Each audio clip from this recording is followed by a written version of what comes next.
Halo, selamat malam. Perkenalan, nama saya Gilang Salu Pranesta dengan NIM 19210783 akan mempresentasikan materi peran teknologi keamanan dalam mencegah cyber sabotase dan extortion. Oke, sebelum kita mulai materinya, saya akan memperkenalkan teman-teman saya yang menyusun materi ini bersama saya. Pertama ada Ahmad Fadilah, selanjutnya ada Hilman Nurjaya, Kevin Yuda Pratama, Nova Ahmad Rizky, Muhammad Satoso, Riko Firjan Alfaridi, dan saya sendiri Gilang Salu Pranesta. Oke, kita mulai masuk ke materinya. Perkembangan teknologi informasi telah banyak membawa manfaat, tetapi juga ancaman keamanan cyber yang serius. Cyber sabotase dan extortion adalah dua ancaman utama yang dapat merusak reputasi dan operasional suatu organisasi. Cyber sabotase merujuk pada tindakan yang bertujuan untuk merusak atau menghancurkan sistem teknologi informasi, seperti perangkat lunak atau infrastruktur vital lainnya. Sementara itu, extortion atau pemerasan cyber umumnya melibatkan ancaman untuk merusak, membocorkan, atau menghancurkan data sensitif atau infrastruktur perusahaan kecuali tebusan dibayarkan. Cyber sabotase, ancaman terhadap infrastruktur dan operasional. Tujuan mereka ialah merusak sistem atau infrastruktur teknologi untuk menghentikan operasional organisasi atau merusak reputasi perusahaan. Serangan di sini seringkali melibatkan penghancuran data penting atau pengendalian sistem teknologi secara ilegal untuk menyebabkan kerusakan fisik pada infrastruktur kritis. Peran teknologi keamanan ada pertama firewall sebagai garis pertahanan pertama. Firewall juga berfungsi untuk mengontrol akses jaringan dan membatasi akses yang tidak sah ke dalam sistem. Kedua ada IDS yang biasa kita sebut Intrusion Detection System. Biasanya IDS digunakan untuk mendeteksi dan memberi peringatan apabila terdapat aktivitas yang mencurigakan atau tidak biasa di dalam suatu jaringan. Yang ketiga ada IPS atau yang biasa kita sebut Intrusion Prevention System. Berbeda dengan IDS, IPS tidak hanya mendeteksi tapi juga dapat menghentikan serangan secara otomatis dengan memblokir traffic yang mencurigakan.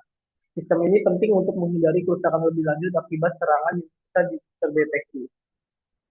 Yang keempat ada enkripsi. Enkripsi berfungsi untuk mengamankan data dengan mengubah informasi yang dapat dibaca menjadi format yang hanya bisa diakses dengan kunci deskripsi. Cyber extortion atau ancaman pemerasan digital. Metode ini tuh biasanya menyerang mengenkripsi data organisasi melalui ransomware dan menuntut tebusan untuk membuka akses kembali. Dalam beberapa kasus, penyerang juga mengancam untuk merilis data sensitif publik jika tuntutannya tidak dipenuhi. Serangan jenis ini dapat merugikan organisasi secara finansial dan merusak reputasi mereka. Dan biasanya kita sering menyebut ini sih sebagai hacker. Nah, peran teknologi keamanan untuk cyber extortion ini adalah membackup data salah satunya. Salah satu cara ini itu untuk melindungi data dalam melakukan pembackupan data secara rutin.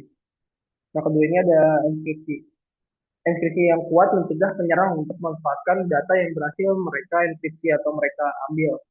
AI dan pembelajaran mesin. Teknologi AI ini dapat digunakan untuk mendeteksi pola serangan mereka yang mencurigakan lebih cepat dan mencegah serangan ransomware.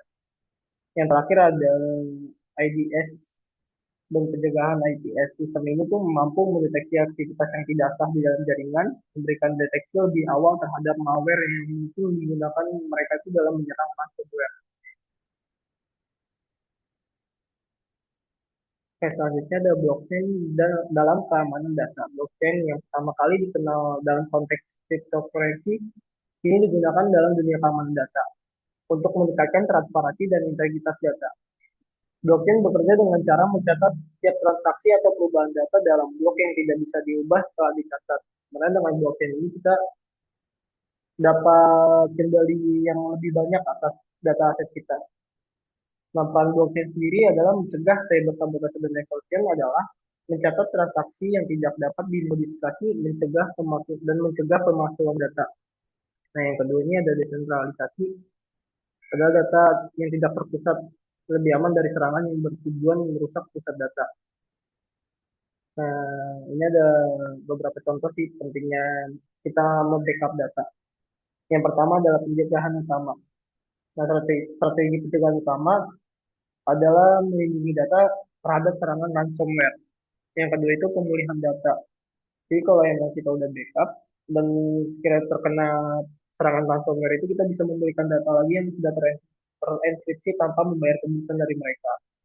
Yang ketiga ini ada ketahanan, meningkatkan ketahanan organisasi terhadap serangan cyber extortion. Selanjutnya adalah peran AI dan machine learning terhadap cyber sabotase dan extortion. Yang pertama ini adalah mendeteksi ancaman. Jadi kita bisa menganalisis perilaku jaringan dan mendeteksi anomali secara otomatis. Yang kedua ini ada prediksi serangan. Jadi kita bisa memprediksi serangan yang berpotensial sebelum terjadi serangan. Yang ketiga ada respon cepat, memungkinkan kita merespon yang lebih cepat dan efektif terhadap serangan. Selanjutnya ada efektivitas teknologi keamanan. Pertama ini ada firewall.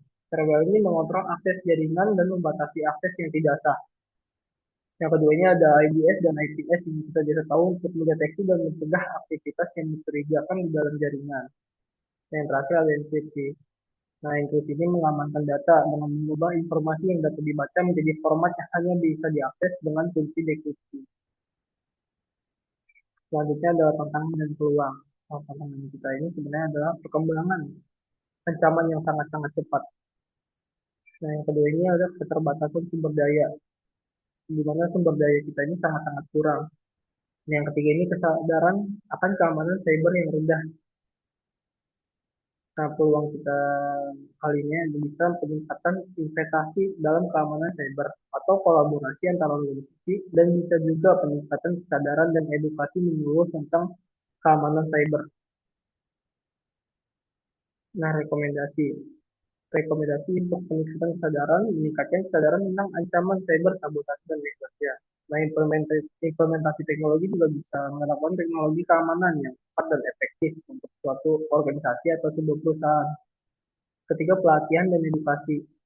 Ini bermaksud melatih dan mendidik karyawan tentang praktik keamanan cyber yang baik. Yang keempat itu kolaborasi, membangun kolaborasi dengan organisasi lain untuk berbagi informasi dan pengalaman. Nah, kesimpulan, kesimpulan kita adalah teknologi keamanan memiliki peran penting dalam mencegah cyber sabotase dan eksplosion dengan menerapkan teknologi yang tepat, meningkatkan kesadaran, dan membangun kolaborasi. Organisasi dapat melindungi diri dari ancaman keamanan cyber yang semakin kompleks. Sekian dari saya, terima kasih. Selamat malam.